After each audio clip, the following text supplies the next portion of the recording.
Chers amis, bonjour. Je crois que peut-être nous nous connaissons déjà. Je pense pour une partie d'entre vous, je reconnais quelques personnes ici. Je viens chaque année vous parler des anges. Écoutez, j'aimerais vous faire ce matin une petite catéchèse sur les anges. Tout d'abord parce que l'Église nous invite à célébrer à quelques jours d'intervalle deux fêtes pour honorer les anges. Le 29 septembre, Saint-Michel, Gabriel et Raphaël. Et le 2 octobre, nous fêtons les anges gardiens. Par ailleurs, les anges semblent à la mode. Il n'y a qu'à voir les vitrines des magasins, il n'y a qu'à voir les best-sellers des librairies. On parle beaucoup des anges. Mais de quels anges parle-t-on ? De quels anges parle-t-on ? Est-ce que vous avez déjà remarqué, peut-être dans des librairies ésotériques par exemple, sur internet ou autre, c'est effarant le nombre de livres sur les anges que nous trouverons dans l'ésotérisme, dans les sectes. C'est quelque chose même de troublant d'ailleurs. Et les sessions pour apprendre à parler à son ange gardien, ou des espèces de rencontres avec l'ange gardien qui viennent remplacer, bien entendu, la rencontre avec Dieu. Et donc il y a, c'est vrai, les anges ont le vent en poupe, mais avec beaucoup d'ambiguïté. Bien sûr, tous ces anges qui nous sont présentés ne sont pas les anges de Dieu. Je vous laisse deviner de qui ils sont. Qui sont les anges ? Commençons peut-être à définir cela au point de vue général. Nous avons la chance que la parole de Dieu nous offre une définition directe. C'est sous forme de question que la lettre aux Hébreux nous offre cette définition que nous pouvons transcrire en affirmation. Nous lisons dans la lettre aux Hébreux, chapitre 1er, versets 13 et 14. Je cite. « Dieu n'a jamais dit à l'un des anges, siège à ma droite, jusqu'à ce que je fasse de tes ennemis ton marchepied. » Verset 14. « Les anges ne sont-ils pas tous des esprits chargés d'une fonction ? Dieu les envoie pour le service de ceux qui doivent avoir en héritage le salut. » Sous forme affirmative et non plus interrogative, cette définition devient donc: les anges sont des esprits chargés d'une fonction que Dieu envoie pour le service de ceux qui doivent avoir héritage au salut. Les anges sont. Première chose, les anges sont. Il n'y a pas d'hésitation, pas d'hypothèse possible. La parole de Dieu présente les anges comme une réalité. Nous devons donc les accueillir ce donné révélé par la foi. Dans la Bible, jamais l'existence des anges ne fait problème. Certains prétendent que les anges, comme les démons, seraient des réminiscences mythologiques assimilées par la culture biblique. Mais la révélation est incontestable. Les anges existent. Le catéchisme de l'Église catholique, au numéro 328, reprend cela. Elle reprend ce qu'est les purs esprits et puis ce qui est chargé d'une fonction. Les anges ce sont des êtres qui existent, ce ne sont pas des figures, ce ne sont pas des représentations mythologiques, ce sont des créatures de Dieu, qui font partie du plan de Dieu de la création. Dieu créa le ciel et la terre. Et nous allons le dire dans le credo, Dieu créateur du ciel et de la terre. La création ne serait pas complète, ne serait pas finie, si Dieu n'avait créé que le ciel ou s'il n'avait créé que la terre. Donc l'ensemble de la création, ce sont des créatures visibles, ben c'est nous. Et puis les créatures invisibles, ben c'est ceux qu'on ne voit pas mais qui existent. Donc leur existence est là. Elles sont invisibles et nous ne saurons jamais tout sur les anges gardiens puisque ni la parole de Dieu, la Bible, ni l'enseignement de l'Église dévoilent à leur sujet plus que nous en savons. Nous savons l'essentiel, mais nous savons peu de choses sur eux. Alors on peut imaginer, il y a beaucoup de choses que nous pouvons nous imaginer. Par exemple, la joie des anges, par exemple, puisque l'Écriture nous dit qu'il y a plus de joie dans le ciel pour un pécheur qui se repent que pour 99 qui n'ont pas besoin de conversion. La joie des anges, nous pouvons imaginer certainement qu'est-ce que c'est la joie, une image, mais c'est indicible. Nous ne pouvons pas mesurer la joie des anges, d'être avec Dieu. Nous ne pouvons pas imaginer la joie des anges de nous aider. Nous ne pouvons pas imaginer la joie des anges de pouvoir œuvrer sur la terre pour nous, pour notre bien, pour notre salut. Vous voyez, quand on parle des anges, nous n'arrivons pas à... Il faut admettre, voyez, il faut admettre qu'on ne sait pas tout, qu'on ne peut pas tout savoir. Et ceux qui prétendent vous donner des révélations particulières sur les anges, eh bien c'est la tromperie.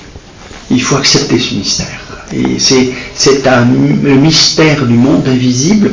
Nous savons qu'il est là, nous savons ce que c'est, mais nous n'en avons pas d'expérience. Nous ferons un jour l'expérience, hein. Non pas en tant qu'anges, puisque nous n'allons pas devenir des anges, nous resterons des sauvés, hein. Mais les anges seront toujours au service du Christ, mais aussi au service des sauvés, au service des hommes, qui ont non seulement accompagné dans leur vie, mais qu'ils serviront aussi dans la gloire de Dieu. Vous voyez? Donc quand on parle des anges, quand on lit certaines publications, messages, révélations, qui n'ont aucune valeur pour nous, mais on a l'impression qu'ils ont percé le mystère des anges, mais on ne peut pas percer le mystère des anges. C'est quelque chose comme nous ne pouvons pas nous représenter. Oui, par exemple, quand vous avez dans la lecture de l'Apocalypse, hein, vous avez le combat de Saint Michel Archange avec Lucifer, les bons, les mauvais anges. Bon, c'est très imagé, hein. Vous voyez Saint Michel Archange avec un bouclier, une épée, un casque rutilant, c'est nous qui voyons ça comme ça. Mais ce qu'il y a au fond de tout ça, c'est la puissance des anges. Ils ont une puissance qui nous dépasse. Pourquoi? Pourquoi l'ange a une puissance qui nous dépasse? Parce que nous, pauvres hommes que nous sommes, combien de fois nous péchons par ignorance? Mais combien de fois nous faisons des choix par ignorance? Nous sommes trompés, nous nous laissons tromper, et quelquefois même nous ne sommes pas capables de voir plus loin que le bout de notre nez, nous nous laissons avoir. Un ange ne se laisse jamais avoir ni surprendre parce qu'il a une intelligence qui nous dépasse. Il a une clairvoyance qui nous dépasse. Il a un pouvoir extraordinaire dans son intelligence, dans sa volonté, dans sa connaissance. Mais nous, qu'est-ce que nous connaissons? Hein? Nous connaissons peut-être même pas le voisin qui habite sur le palier, vous voyez un peu, et on prétend connaître Dieu, connaître les anges, connaître... Non. Et ce que aujourd'hui l'homme peine, c'est accepter le mystère. Accepter qu'il y a des choses, la Bible ne l'a pas révélé. Les pères ne l'ont pas révélé. Peut-être que certains mystiques, certains saints nous ont dit, oui, peut-être leur expérience avec leur expérience personnelle avec les anges, mais nous savons peu de choses. Il faut accepter qu'il y a un mystère, mais nous savons quand même. Le principal, c'est que les anges nous aiment. Mais c'est ça. Mais l'ange, il est puissant. Alors, certains sont puissants dans le bien, et d'autres sont puissants dans le mal, puisqu'ils ont choisi le mal. Même les anges damnés restent des anges. Leur nature n'est pas supprimée, leur nature n'a pas été effacée. Mais leur puissance est tournée en mal, alors que les anges bons, eh bien, ils ont une puissance tournée dans le vrai, dans le bon, selon la volonté de Dieu, voyez-vous. Et donc, ça ne doit pas nous étonner si le démon, il est puissant aussi, puisqu'il a gardé cette intelligence intacte. Mais il a une volonté maintenant qui est tournée vers le mal, tandis que les anges ont une volonté tournée vers le bien. Il n'est pas si surprenant que cela, que les anges aient eu un choix à faire. Et nous n'avons pas de choix à faire pour ou contre Dieu. Est-ce que Dieu aurait créé des anges comme des zombies qui ont un cerveau qui est formaté comme un ordinateur programmé? Non, non, non, non, non. Les anges ont eu, à un certain moment, le pouvoir d'exercer leur volonté, leur intelligence sur un choix fondamental qui est notre choix à nous aussi, c'est de choisir le bien ou le mal, Dieu ou le mal. Et l'ange ne pouvait pécher que gravement, excessivement gravement, et il ne peut jamais retourner en arrière. Pourquoi? Parce que l'ange n'a pas de doute. Il est illuminé d'une telle lumière, d'une telle perspicacité dans sa décision qu'elle est irrévocable. Nous, quand nous devons prendre des décisions, comme une fois nous doutons, nous devons prendre des conseils, on va demander quelquefois à un prêtre de nous aider à voir clair, nous ne savons pas toujours où est la volonté de Dieu, et puis nous sommes faibles, nous avons un corps aussi, nous sommes faibles, nous savons quelle est la faiblesse de la chair, la faiblesse, voilà, et nous nous laissons, nous nous laissons un peu abuser, quoi. Et après on remarque seulement après qu'on s'est trompé. L'ange non. Ah non, l'ange ne remarque pas après qu'elle s'est trompée, il le sait avant. Et le péché de Lucifer, le péché des anges, c'est l'orgueil. C'est l'orgueil. Ces anges étaient si beaux, si puissants, qu'ils se sont pris à s'adorer, à adorer leur propre lumière, et à oublier qu'ils ne sont que le reflet de la lumière de Dieu. Alors, ces anges, ces purs esprits, ces esprits merveilleux qui sont puissants, qui ont l'intelligence comme une lumière, leur volonté, c'est extraordinaire, ce qu'est un ange. Mais attention, nous n'en avons pas la pleine connaissance, et gare à nous si nous voulons les rabaisser ou les ramener à notre propre conception, que l'ange gardien, c'est une espèce d'airbag qui va nous servir en cas d'accident. Voilà. Et il sert que nous protéger, et il sert finalement que pour nous aider, et certains ils sont trouvés tellement commodes d'avoir un ange gardien, ils veulent connaître son nom, ils veulent savoir comment il s'appelle, et puis souvent ces anges-là, ma foi, ils sont complètement, non seulement étrangers à ce que la parole de Dieu nous enseigne, et que l'Église nous enseigne, mais souvent ce sont des démons. Voilà.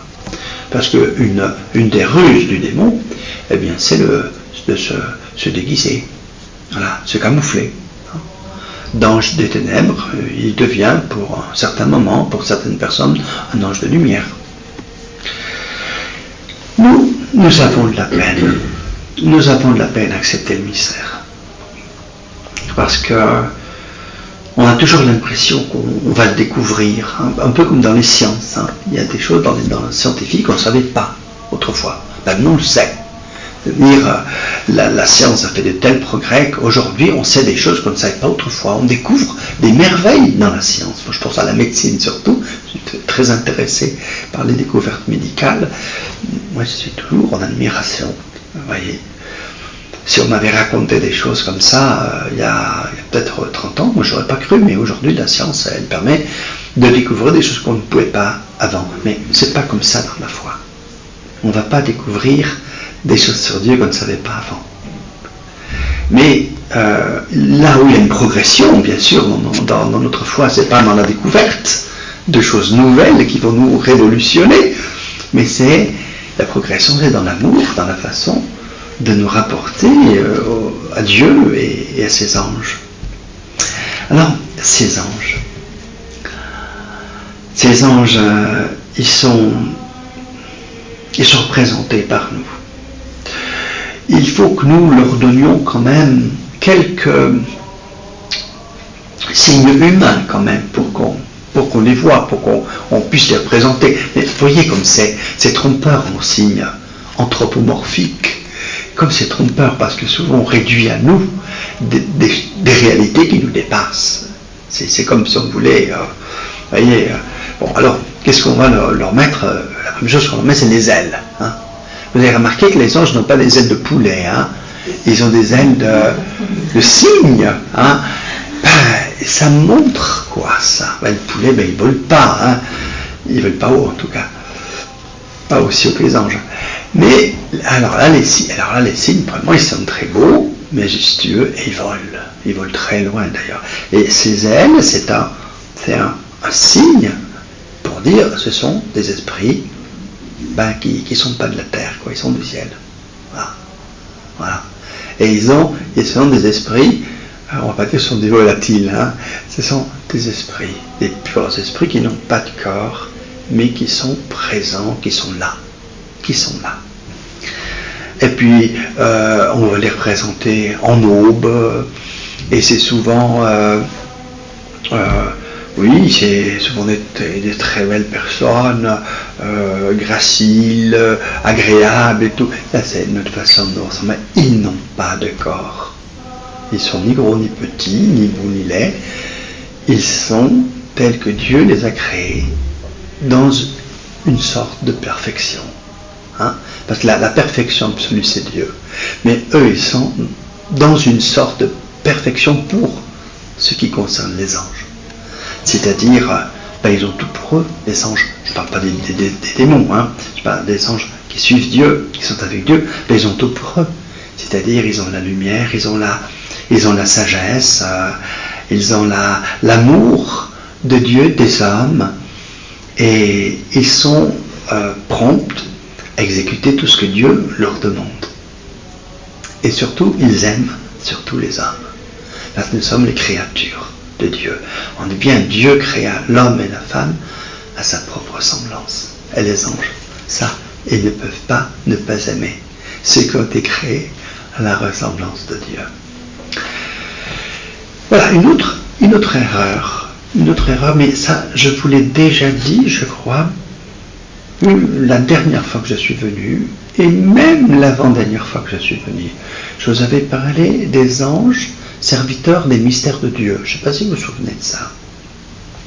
Alors, une erreur qu'on fait, c'est de détacher les anges de Dieu. Comme si les anges avaient leur propre autonomie. C'est-à-dire, ils agissent quand ils veulent. Ils partent quand ils veulent, ils font ce qu'ils veulent. Non, c'est pas vrai. Les anges, tout en ayant leur liberté, leur intelligence, leur personnalité, on pourrait même dire, parce que ce sont aussi des êtres. Ce sont des êtres qui ne sont pas copiés en série. Hein.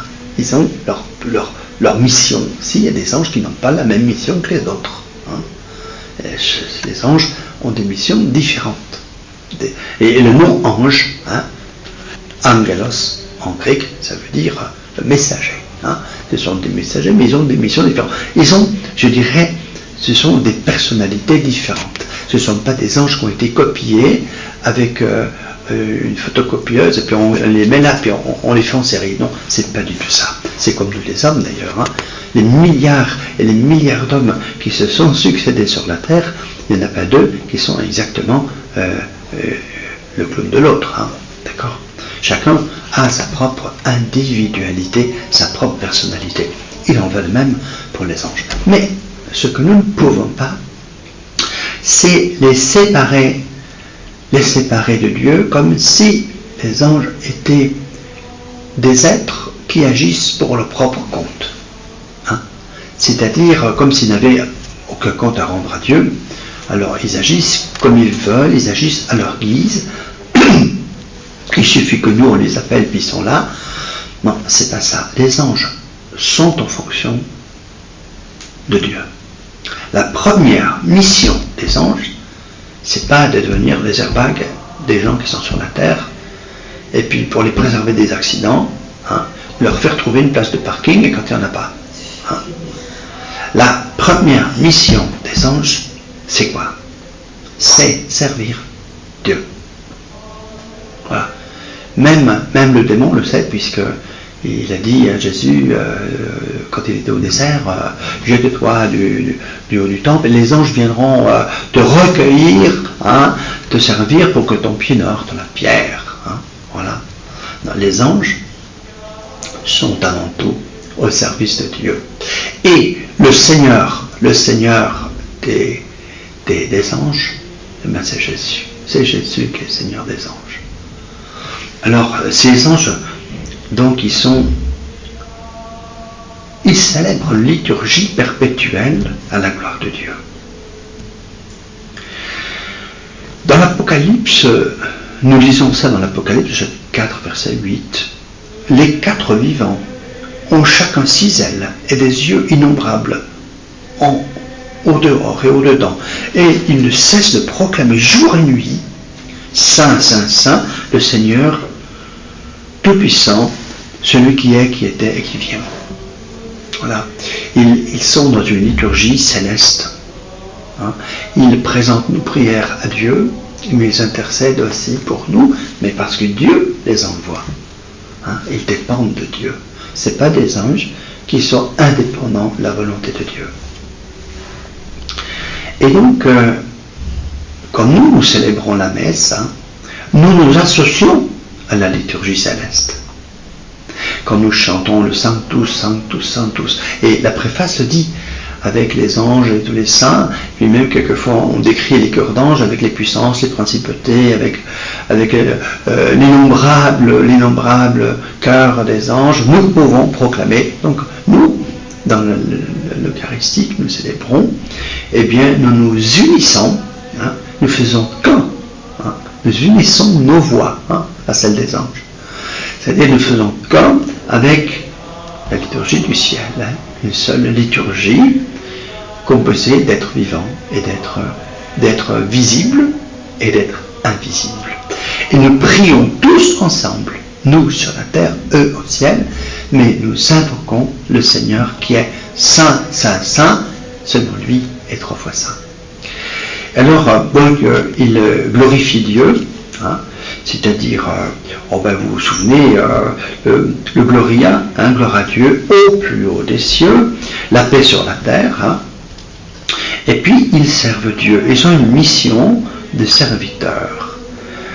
Alors, les serviteurs, en tant que serviteurs, les anges œuvrent dans le sens du bien.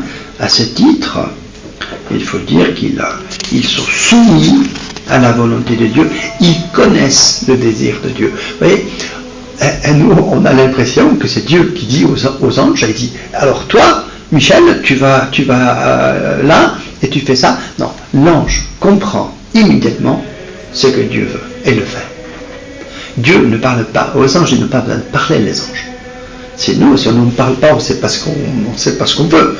L'ange, parce qu'il est puissant, parce qu'il a une intelligence puissante, hein, parce qu'il a une connaissance de Dieu, il sait immédiatement ce que Dieu attend de lui et il le fait. Et le fait avec amour et fidélité. Oui.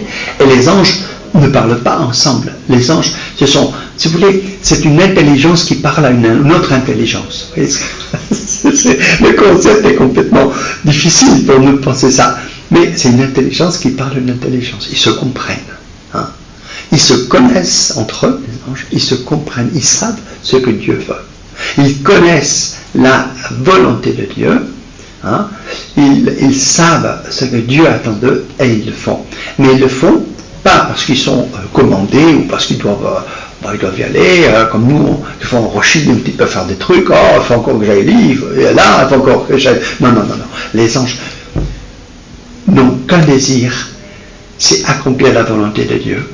Et ils l'accomplissent avec une joie infinie, avec un bonheur infini. Je dirais, c'est le ciel des anges, de pouvoir accomplir la volonté de Dieu et de pouvoir aussi aider les hommes. Et donc, ces anges participent à la gloire de Dieu. Donc, ils voient, comme dit la parole de l'Évangile, ils contemplent le visage de Dieu. Hein. C'est-à-dire, ils ont une participation. C'est pas la même, attention, c'est pas la même participation que les sauvés. Les sauvés ont une participation encore plus grande que les anges à la gloire de Dieu. Parce que ce sont vraiment les fils de Dieu, les enfants de Dieu. Les anges ont une autre participation à la gloire de Dieu, c'est à la mesure de leur amour en fait. Ils s'aiment tellement Dieu, ils sont tellement éblouis qu'ils resplendissent de cette lumière. C'est comme un soleil très très fort qui vient de l'extérieur, mais toute la pièce elle est lumineuse, toute la pièce elle est comme inondée, on dit inondée de lumière. Eh bien eux ce sont des êtres inondés de la lumière de Dieu. Et donc il n'y a jamais entre eux ni jalousie, ni toi tu fais ci, moi je voudrais faire ça, ça n'existe, ça c'est nous sommes faits comme ça, pas les anges. Les anges sont toujours heureux et leur bonheur il est entier, hein, que ce soit un chérubin, que ce soit un séraphin, que ce soit un ange gardien, que ce soit un archange, leur joie est sans fin, sans fin. Et ils vivent dans un amour que nous pourrions prendre comme modèle, hein, parce que ça, Bernard de Clairvaux nous dit, oui, si vous voulez faire plaisir aux anges, essayez d'imiter leur charité, leur amour, parce que les anges, puisque les anges participent aussi au jugement des hommes à la fin du monde, à l'Apocalypse, les anges qui viendront juger avec Dieu, ils accompagneront, c'est pas eux qui jugent, hein, attention, ils accompagnent le Seigneur qui juge, et bien que ces anges puissent devenir un peu nos avocats et reconnaître que dans notre vie nous avons cherché, peut-être pas toujours de façon constante, mais on a cherché à vivre dans la charité, parce que les anges vivent dans la charité, sont unis dans la même prière, sans être dans des classes, sans souffrir ou sans désirer devenir autre chose. Il n'y en a qu'un qui a fait ça, c'est Lucifer, qui a désiré devenir autre. Il a désiré même devenir Dieu, c'est Lucifer. Il n'a pas su adorer Dieu, il n'a pas su voir Dieu, il n'a vu que lui-même. Il a péché par orgueil. Il s'est adoré en fait dans sa propre lumière. Et en général, les gens qui s'adorent eux-mêmes, eh bien, ils ont de tristes conséquences dans leur vie. Hein. Alors, ces anges, ils ont, on peut dire, c'est vrai, ce rôle d'adoration de Dieu, service de Dieu, ils sont fidèles. Et puis, ils ont aussi des missions envers les hommes. Hein. On pourrait appeler ça un rôle descendant et un rôle ascendant, c'est-à-dire qu'on nous présente l'Écriture nous présente cette échelle avec les anges qui montent et qui descendent sur cette échelle. C'est-à-dire l'ange descend, c'est-à-dire il nous apporte à Marie l'annonce, par exemple, hein, ils sont messagers, mais ils montent aussi. C'est-à-dire, ils confient nos prières à Dieu, ils portent nos prières à Dieu.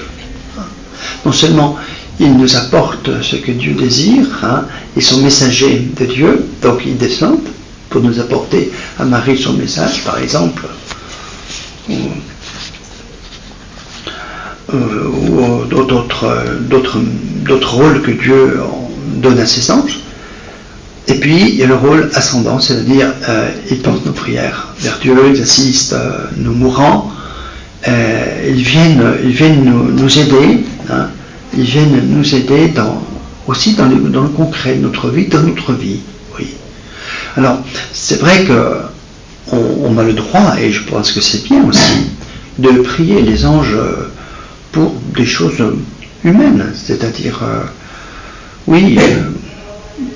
une personne qui ne trouve pas de travail, qui va d'endroit à un autre, elle demande est-ce que vous avez du travail, il n'y a pas de travail, tout ça, elle est très inquiète. Si elle prie ses anges gardiens tous les jours, eh bien elle fait bien, c'est sûr que c'est une très bonne chose. Et moi je pense que les anges gardiens peuvent nous aider là.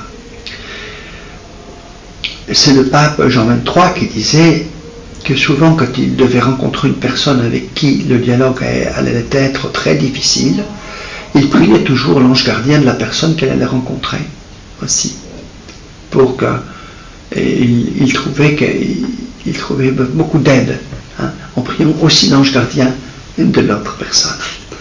Donc c'est vrai, mais les anges gardiens, s'ils se préoccupent quand même, bien sûr, de notre vie, c'est quand même notre éternité qui s'en préoccupe davantage.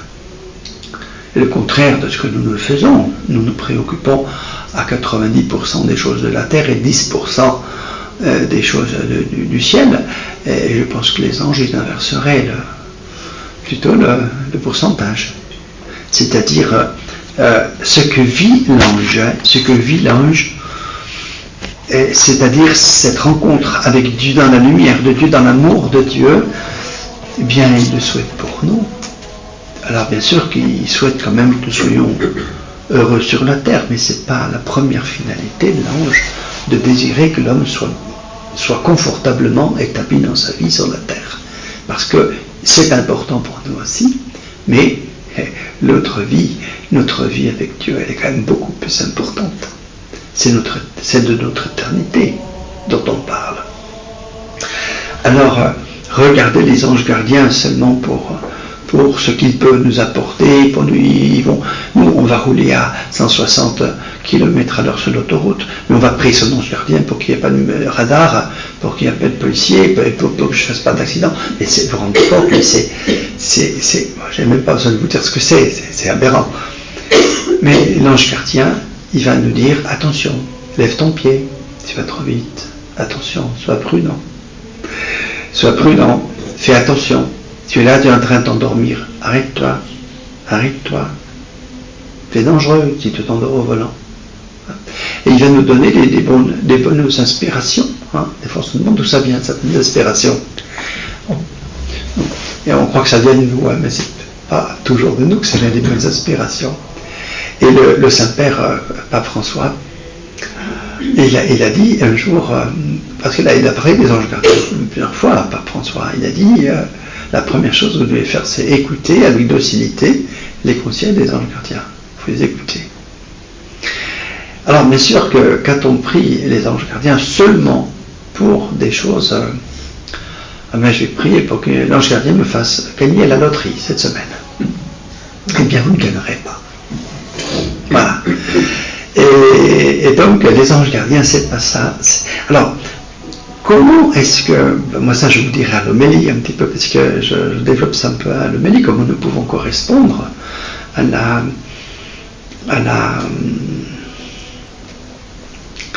au gardiennage spirituel que font les anges. Comment nous pouvons correspondre? Eh bien, c'est par une vie, par notre vie chrétienne. Déjà, la prière, célébrer l'Eucharistie, la prière, c'est nous unir aux anges, c'est clair. Quand nous prions, ils sont là, et nous restons unis.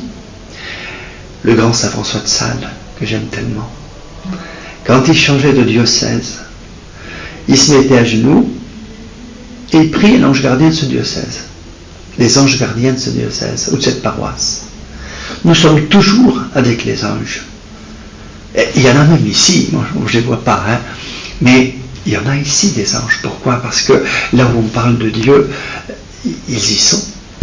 Il n'y a que dans le péché qu'ils n'y sont pas. Dans le péché, ils n'y sont pas. Ils sont toujours auprès du pécheur, ça c'est vrai. Mais ils ont horreur du péché. Le péché les fait fuir. Il y avait un grand saint qui disait ça. C'était, je crois que c'est Saint Jérôme. Il disait les anges fuient les pécheurs comme l'abeille fuit la fumée. Non, c'est pas vrai. L'ange ne fuit pas le pécheur, mais il fuit le péché quand même. Alors, par notre vie, par notre prière, par notre union à Dieu, eh bien, nous sommes encore plus liés aux anges. Nous nous lions encore plus, et puis aussi, comme dit le pape François, les écouter de docilité. Quand nous recevons de bonnes propositions dans notre cœur, dans notre... Nous avons de temps en temps des intuitions qui sont... Ça peut venir des anges gardiens, certainement. Parce que c'est des intuitions très sages. Elles nous poussent à la prudence, au discernement, à la tempérance, à l'équilibre. Hein. Et ces anges, certainement, nous ne nous rendons pas compte, ou nous ne l'avons pas vu, mais nous avons certainement tous eu, et nous avons tous des sentiments profonds qui nous sont donnés par les anges. Hein. Des sentiments profonds, et ces anges, oui, c'est pas que l'ange, c'est Dieu. C'est Dieu qui manifeste aussi sa présence par les anges. Hein. C'est comme le peuple de Dieu, dit l'Écriture, était guidé dans le désert par une colonne, hein, une nuée, une colonne. Il était guidé, il ne pouvait pas se guider tout seul, il était guidé. Une colonne, c'était quoi? Une nuée. C'est la présence de Dieu, elle est là, dans cette nuée, c'est certainement, mais c'est aussi, on peut dire, que Dieu nous envoie aussi des gens pour, des anges pour nous garder. Hein, pour nous garder, mais ça c'est le psaume 90, il faut le lire, le psaume 90. Le malheur ne pourra te toucher, ni le danger approcher de ta demeure. Il donne mission à ses anges de te garder en tous tes chemins. Ils te porteront sur leurs mains pour que ton pied ne heurte les pierres. Tu marcheras sur la vipère et le scorpion et tu écraseras le dragon. D'accord ? Voilà, les anges, ce sont nos protecteurs, comme dit ce psaume. Ils nous aident, ils nous soutiennent. Et puis, il y a des anges aussi qui ont une mission plus spécifique. Je vous en ai parlé. La dernière fois que je suis venu, c'est les anges de la consolation. Dans nos épreuves, oui. Et c'est les anges aussi qui nous consolent aussi au moment de notre mort. Qui sont présents au moment de la mort. Ceux qui nous accueillent, ceux qui nous conduisent vers Dieu. Hein. On les appelle dans le langage grec les anges psychopompes. Ce sont les anges qui ont reçu de Dieu cette mission de venir nous chercher au dernier souffle et de venir nous accueillir et nous conduire vers Dieu. Je crois que les gens sonnent, ça va être à la messe. Je finirai juste par cette toute petite prière. Je peux même en dire deux parce qu'une elle est tellement petite. C'est cette prière que, en Italie, tous les enfants la savent. Cette prière, puisqu'elle fait partie, avec Notre Père le Je vous salue, des prières qu'on apprend aux enfants. Tous les enfants savent cette prière. Ange de Dieu, qui êtes mon gardien, à qui la bonté divine m'a confié, éclairez-moi, gardez-moi, dirigez-moi et gouvernez-moi. Amen. Et puis je vous propose aussi la belle prière du pape Pie VI, 1796, qui résume toute la théologie et la spiritualité de l'ange gardien. Écoutez comme elle est belle. Ô saint ange de Dieu, à qui j'ai été donné en garde par une miséricordieuse providence, je vous remercie pour tant de secours dont vous avez environné ma vie temporelle et la vie bien plus précieuse de mon âme. Je vous rends grâce de ce que vous m'assistez si fidèlement, me protégez si constamment. Voilà, chers amis, j'ai essayé, j'ai fait un petit raccourci, parce que j'avais pas mal de feuilles qui étaient prêtes là, mais j'ai été à l'essentiel.